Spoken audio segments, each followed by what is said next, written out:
ඉතින් ගයිස් ඔන්න මම අවසානදී මගේ සෝනි එක්ස්පීරිය එකට සමු දෙන්නයි මේ සූදානම් මොකද කිවොත් මම ද සෝනි එක්ස්පීරිය එක්ස්පීරියන්ස කරගෙන තැන් සෝනි ඇල්පලයින් එක කැමරායකට මාරු වෙන්ඩයි යන්නේ.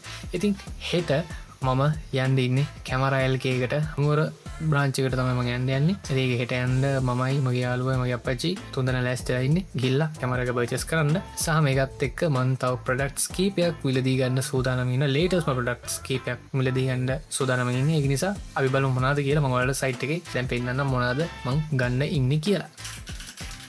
ඉතින් ඉස්සල්ලම මං සිලික් කරගත්ත කැමරාව ගැන කියන්න කැමරාව තමයි Sony Alpha A6400 කියන කැමරයික. ඉතින් මේක වලොගස් ලටම හතපු කැමරාවක්. ඉතින් ඒත් එක මේක 4K රෙකෝඩ් කරන්න පුළුවන් සෑහෙන කතන්දර ගොඩක් තියෙනවා. ඒක මම කැමරාව ගත්තට පස්සේ ඔයාලත් එක්ක මගේ එක්ස්පීරියන්ස් ෂෙයා කරගන්න. රිවිව් එකක් අන්බොක්සිං එකක් වයි සෑයට. ඉතින් මේ ඩිජිටල් කැමරා එක 16-50mm ලෙන්ස් එකක් එක්කෙන්නේ කිට් ලෙන්ස් එකක් එක්කෙන්නේ. ඉතින් ඒකත් එක්ක කැමරාව තියෙනවා. ඒත් එක ඊළඟට මම සිලෙක්ට් කරගත්ත බාණ්ඩ තමයි RS4 මිනි එක ලේටස්ම AI ට්‍රැකින් එහෙම තියෙන සුපිරිම ගිම්බල්ලක්. ඉතින් මේක තමයි ඊළඟට මම සිලෙක්ට් කරගත්තේ අපේ වීඩියෝ ස්ටේබල් වීඩියෝස් විදියට ගන්න. ඊළඟට මම සිලෙක්ට් කරගත්තේ අලුතෙන්ම ලේටස්ම භාණ්ඩයක්.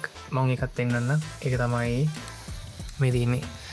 මේක හොඳට බලන්න පාල්පේන ඇති පෙන්න තමන් කියන්න මොකද කියලා DJI Mic Mini 2 එක කොම්බෝ පැක් එක මේකත් එක මයික්ස් දෙකක් කෙනවා. එතකොට ෆෝන් එකට සහ තවත් කතන්දර ගොඩක් තියෙනවා. ෆෝන් එකට කනෙක්ට් කරන්න පුළුවන්, කැමරා එකට කනෙක්ට් කරන්න පුළුවන්, අරන් යන්න පවුච් තියෙනවා, සීරු දෙයි තියෙනවා. ඉතින් කොහොම හරි අපි හෙට ඒ කියන්නේ 2026 මැයි 2 වෙනිදානේ අද මේක රෙකෝඩ් කරන්නේ. මැයි 2 වෙනිදා. ඉතින් 3 වෙනිදා ඊද අපි යන්නේ. එහෙනම් අපි ජර්නි කොයි වගේද වෙන්නේ කියලා බලමු. එහෙනම් හැමෝටම good night.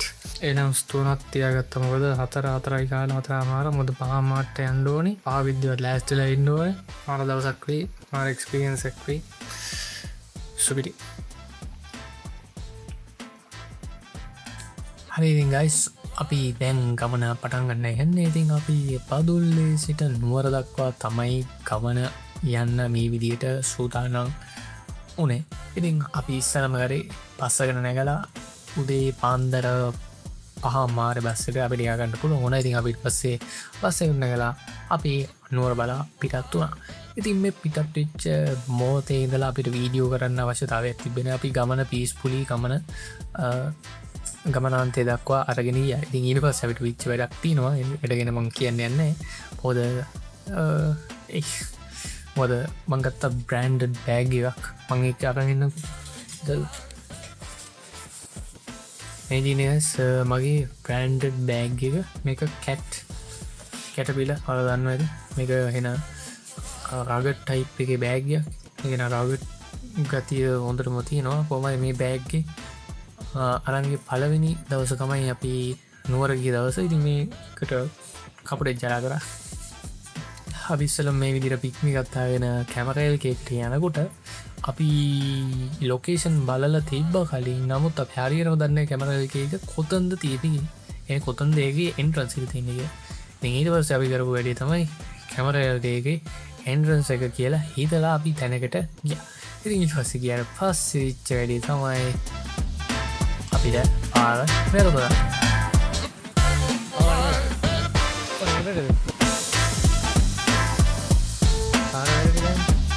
අහිංගටදී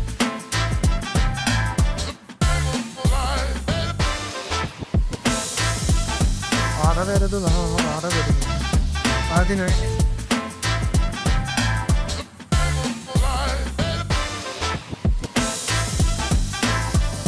රෑන් එකක් නම් ගහලා තියෙනවා. හරි අතන ආදින පොඩි ගහලා ආදින ගහලා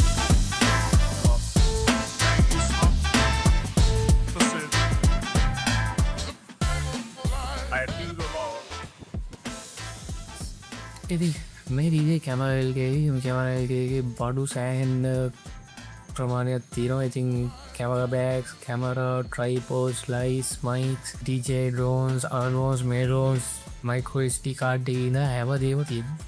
ඉතින් ඊට පස්සේ මම මෙතන ස්ට්‍රගල් වෙච්ච කතන්දරයක් තියෙනවා. ඉතින් ඉස්සනවා අපි බැලුවේ කැමරා එක. ඉතින් කැමරා එක ඕකේ. ඊට පස්සේ කැමරා එකට පස්සේ අපි බැලුවේ මයික් එක එකත් ඕකේ. ඊට පස්සේ අපි බැලුවේ අපේ ගිම්බල් එක RS4 mini එක. ඉතින් ඒ පස්සේ වෙලේ කිව්වා අපිට RS4 mini එක ගන්න වෙන්නේ නැහැ. මොකද ස්ටොක් available නැහැ කියලා. මේ වෙනකොට දැන් මම මේ වීඩියෝ රෙකෝඩ් කරනකොට මට දැන් මේ භාණ්ඩයක් ලැබිලා තියෙන්නේ නේද. ඉතින් ඊට පස්සේ කොමාරි අපි ගියා කැමරා බෑග්ස් බලන්න. මගේ පළවෙනියට මයිඩේ තිබි පොඩි බෑග් එකක් ගන්න කියලා. නමුත් finally I ended up with a huge camera bag with lot of compartments and features. Okay, ඒකේ තිබ්බා rain cover එකක් තිබ්බා. අන්තිමේදී මං හිතන්නේ ඒකේ ගොඩක් දේවල් තිබ්බා. මම හිතන්නේ එන වැදගත් features camera bag එකේ තියෙන features. ඉතින් මම අන්තිමේදී camera bag එකකුත් එතනින් ගත්තා. ඉතින් ඒත් එක්කම අපිට ඊළඟට තිබ්බ ප්‍රශ්නේ තමයි SD කාඩ් එකක් ගන්න එක. මොකද කැමරා එකක් ගන්නවා කියන්නේ ඒකට SD කාඩ් එකක් ඕනේ වෙනවා. ඒ SD කාඩ් එක ලොකු ප්‍රශ්නයක් වුණා මට. මොකද මම බලාගෙන ගිහපු SD කාඩ් එකට 4K support කරන්නේ නැහැ කියලා එයාලා ලියුවා.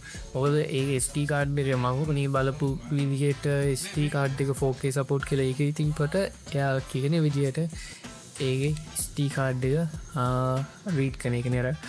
දැන් 4K විතර වීඩියෝ එකක් රෙකෝඩ් කරද්දී අර පොඩ්ඩක් කැමරා එක හීට් වෙලා එහෙම දේවල් වෙන්න පුළුවන් කියලා කිව්වා. මේ හැම දෙයකටම වගේ මට ස්පොන්සර් කරේ මගේ අපච්චි. ඉතින් අපච්චිට බොහොමත් ස්තුතියි. මොකද එයා තමයි මේකට අදාළ කරන වැඩ කටයුතු ටික කරලා සල්ලි ටික ලෑස්ති කරලා තුන්නේ.